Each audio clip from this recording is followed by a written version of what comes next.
ఇప్పుడే జీ5 app download చేయండి. చూడండి మీ ఫేవరెట్ టీవీ షోస్ ఎప్పుడైనా ఎక్కడైనా. అమ్మంటే అందమైన ఆకాశం లాంటిది. దాని మీద ఉమ్ము వేయాలని చూస్తే అది తిరిగి మన మొహం మీదే పడుతుందని మర్చిపోయి నోటికొచ్చినట్టు మాట్లాడారు.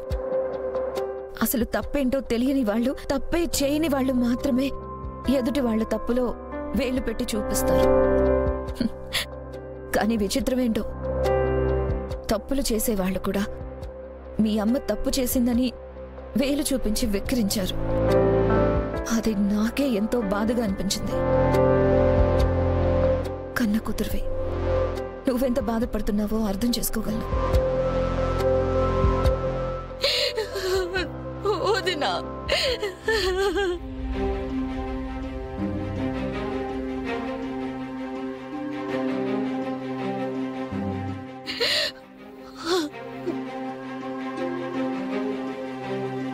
బాధపడకు.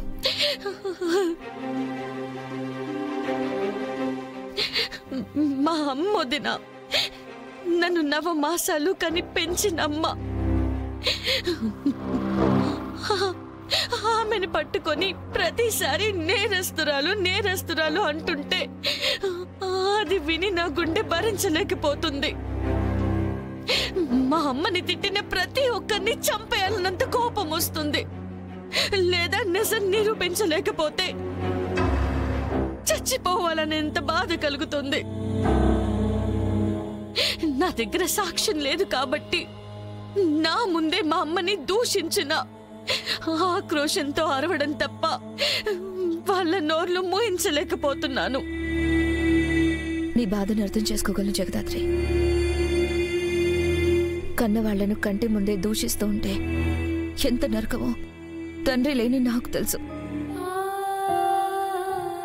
మీ అమ్మని అవమానించిన ప్రతి ఒక్కరికి పేరు పేరున సమాధానం చెప్పే రోజు అతి దగ్గరలోనే రావాలని ఆ దేవుణ్ణి కోరుకుంటున్నాను.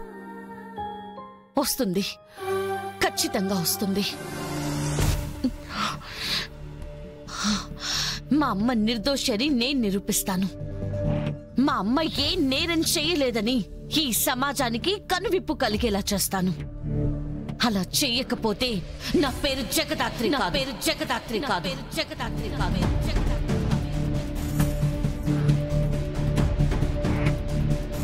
All the best Jagadhatri. ఈ విషయంలో నీకు తోడుగా నేనుంటాను. ఎలాంటి అవసరం వచ్చినా అండగా నిలబడతాను. నువ్వు ధైర్యంగా ముందుకెళ్ళు. థ్యాంక్ యూ వదినా. మా అమ్మ మీ రూపంలో మాట్లాడిందేమో, మా అమ్మ మీ రూపంలో వచ్చి నాకు సహాయం చేస్తుందేమో అనిపిస్తుంది.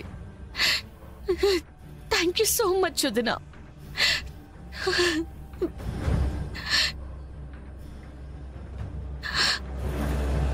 బాధపడకు.